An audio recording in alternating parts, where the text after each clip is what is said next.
Vamos a hablar de la inflación que está copando muchos titulares este verano. Está siendo pues un julio que hemos hablado mucho de economía y tengo a Miguel Ángel Temprano, economista, pues para analizar un poco varios de esos titulares, empezando por un dato que también puede ser pues una referencia siempre aquí en España, esa inflación, ¿no? Que el IPC que hemos conocido en Estados Unidos, no sé si se esperaba que subiera, pero en este caso ha bajado unas décimas. ¿Cómo se puede interpretar traduciéndolo a los efectos que pueda tener la economía española? Bueno, ha bajado muy poquito, vamos, pero buena noticia de que no haya subido como se esperaba. El impacto que va a tener lo ha dicho el presidente de la Reserva Federal de Chicago. Dices, ¿cómo el de Chicago afecta? Pues claramente de una manera. Ha dicho que la inflación sigue disparada y que por lo tanto los tipos de interés americanos van a subir y que espera que antes de finalizar el año estén en el 3,5. Eso va a obligar necesariamente a que el Banco Central Europeo suba el tipo de interés de referencia y de ahí nos podemos encontrar con un Euribor a final del año rondando el 2,5, que es una verdadera locura porque afecta a todo el que renueve una hipoteca, al que quiera montar un préstamo, a cualquier cosa de esa. O sea, la importancia de un dato americano tan importante, o sea, para nosotros es vital.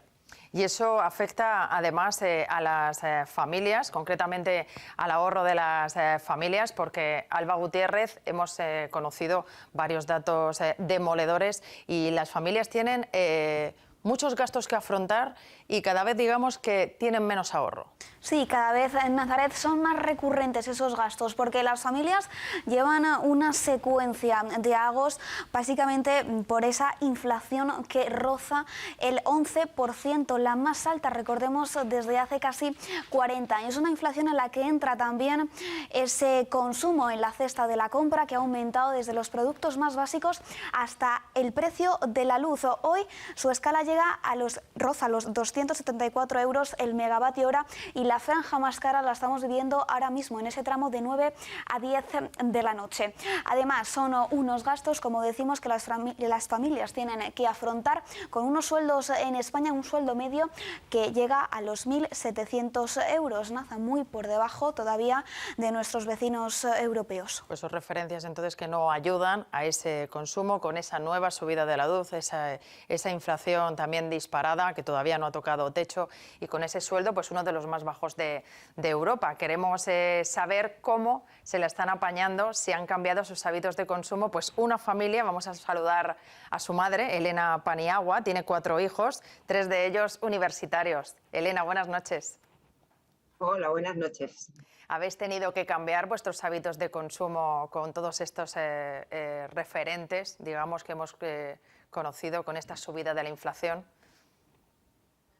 Bueno, sí se van cambiando ciertos aspectos a la hora de, sobre todo de la cesta de la compra, pues porque sube de una forma exagerada. Bueno, exagerada creo que es quedarse corto. Va reduciendo ciertas cosas. Ya tenemos, porque las familias numerosas estamos muy acostumbradas a hacer mucho sacrificio, estamos muy acostumbradas a buscarnos la vida de las formas más insospechadas posibles.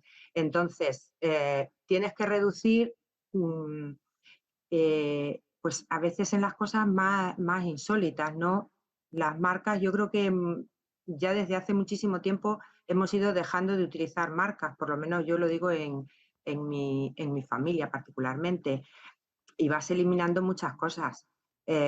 También hay que decir, pues concretamente nosotros podemos pagar, digamos, de alguna forma esto que se nos ha venido encima, pero hay muchas familias que lo están pasando muy mal, muy, muy mal, porque la subida ha sido espectacular. O sea, puede haber pasado la cesta de la compra entre 400, 600 euros al mes y eso todo el mundo no lo puede soportar.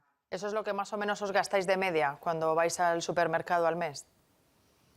No, quiero decir, si había un gasto de, vamos a poner, por ejemplo, 1.200, 1.300 euros, en estos últimos meses con la subida de la inflación se ha incrementado entre 400 y 600 euros. Ya no vamos a hablar del tema gasolina, por ejemplo, el tema de los coches, yo creo que automáticamente los hemos dejado parados como un artículo de lujo. Para llenar el depósito de la gasolina, más en los vehículos que nosotros utilizamos, que suelen ser monovolúmenes muy grandes, es muy costoso llenar un depósito de gasolina de un coche de esos. Costoso, bueno, es que yo creo que hemos dejado de llenarlo. Yo particularmente he dejado de llenarle directamente. Bueno, Vas por suerte, poniendo Elena, lo que necesitas. Llevamos 6 semanas en los que el precio de la gasolina parece que nos está dando un respiro. No sé si tenéis planes para iros de vacaciones en familia o no, o este año os tenéis que quedar en casa, o las habéis acortado. Bueno, a ver, lo que hemos hecho este año es complejo, es muy complejo el tema de las vacaciones. Lo que hemos hecho este año ha sido ir mi marido y yo. Hemos ido los dos solos con otras 2 parejas de amigos que también son padres de familia numerosa. Es complicado ya ir todos cuando los hijos son mayores, ¿no? Pues porque en mi caso particular uno está trabajando y los otros, pero hemos ido los 2 solos. No quiero que suene egoístas, simplemente a veces se organizan así de esa forma, ¿no? El tema de la salida de las vacaciones pues es muy complejo también, teniendo en cuenta que nosotros, por ejemplo, en mi casa, 3 hijos están en la universidad. Muy complicadísimo, porque además el tema de las becas está como muy perdido en no sabemos dónde. En este país es que no solo no se apoya a la familia, a las numerosas menos todavía, claro. Parecemos una especie en peligro de extinción. Y somos muchos, ¿eh? Somos muchos. Muchísimas. Pues Elena, muchísimas gracias por habernos contado tu testimonio y esperemos que tengamos veranos mejores. Un placer, gracias. Pues esta es la situación de algunas familias, no solo familias numerosas, porque se ha publicado un informe del Banco de España, Miguel Ángel Temprano, que es bastante demoledor. Dice que los hogares cada vez ahorran, tienen más dificultades para ahorrar y al mismo tiempo consumen menos. Antes me preguntaba sobre el tema de Estados Unidos. Lo que vemos en Estados Unidos lo vamos a ver de alguna manera o lo estamos viendo ya aquí. Es que el consumo de bienes duraderos, por ejemplo, las televisiones, los frigoríficos, ese tipo de cosas, caen en picado. La gente acota ese gasto muchísimo más. Y luego, adicionalmente, los grandes almacenes descienden su facturación de una manera radical. Y quien ganan cuota son los supermercados de marcas blancas. Hemos cambiado nuestros hábitos de consumo, claramente. Porque claramente cuando uno no puede, lo estaba diciendo la señora que acaba de hablar previamente a mí, hace lo que sea. Entonces lo primero es reduces la imagen. Ahí ha hablado de las marcas, no compramos nada de marca. Y eso afecta clarísimamente a los grandes supermercados y beneficia a las cadenas de descuento, a las cadenas de marcas blancas. Le quería preguntar también por ese anuncio que ha hecho el Ministerio de Trabajo, que se va a subir el salario medio interprofesional. Sigue siendo todavía muy bajo con respecto a otros países de Europa. A mí personalmente la subida del salario, y con esto también quiero ser muy claro, a mí me gustaría que todo el mundo ganase el sueldo más digno posible, pero la subida del salario mínimo interprofesional de manera desbocada es perjudicial para la economía, pero para quien más perjudicial es para quien lo gana, porque son salarios, son gente con trabajos generalmente muy poco cualificados, por lo tanto son más prescindibles que otros. Si encareces al empresario demasiado su salario, pues igual no les contrata. Entonces lo que estás consiguiendo de una manera clara es aumentar el desempleo, que ya lo dijo el Banco de España y así ha ocurrido.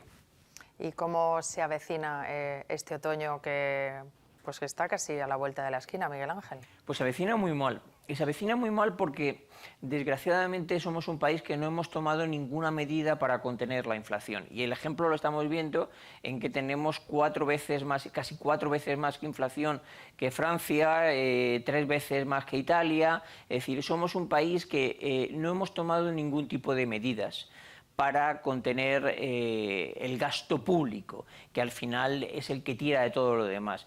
No nos olvidemos que todas las medidas económicas contracíclicas, es decir, cuando vienen las vacas flajas, lo que hace no es aumentar los impuestos, sino aumentar la inversión pública, que no el gasto público. Aquí hemos hecho todo lo contrario. Aquí lo que hemos es subido los impuestos y aumentado el gasto público. Eso al final lo único que se va a reducir, transformar es en que de alguna manera el desempleo durante el otoño, que ya empieza a dar signos de debilidad, aumente. Bueno, es lo que el Gobierno ha tomado como medida, pero que yo creo que es un error de principio a fin. Y tocarán techo los precios, porque creo que va a ser una cuesta de enero adelantada al mes de octubre, como sigamos así. Pues deberían de tocar techo si fuésemos medianamente mesurados en determinados tipos de gastos, pero insisto, es que estamos por encima de Europa y no estamos haciendo nada. Entonces, hombre, deberían de tocar techo, porque si no tocasen techo lo tocaríamos por otro motivo.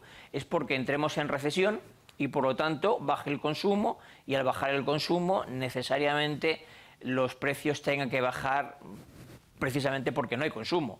Pero hombre, no sé qué es mejor, sino que... Pero vamos, demos por hecho que entramos en recesión como muy tarde en el primer trimestre del año 23, ¿eh? Sí, porque al final son ciclos económicos, ¿no? O sea, al final bueno, más que ciclos, obviamente la economía es cíclica, pero las medidas estatales, los gobiernos lo que entienden es aplanar las curvas, tanto de las épocas buenas con las épocas malas, con esas medidas contracíclicas que he hablado. Pero aquí no hemos ni tomado ninguna. Aquí lo único que hemos hecho es, cuando las cosas iban bien, gastamos mucho, y cuando las cosas van mal, gastamos más. Entonces, no hay una consonancia. Nos hemos ido a un déficit, perdón, a una deuda pública del 118 sobre el PIB, que es inmanejable. Vamos a ver qué es lo que dice Europa, porque nos están rescatando el bono.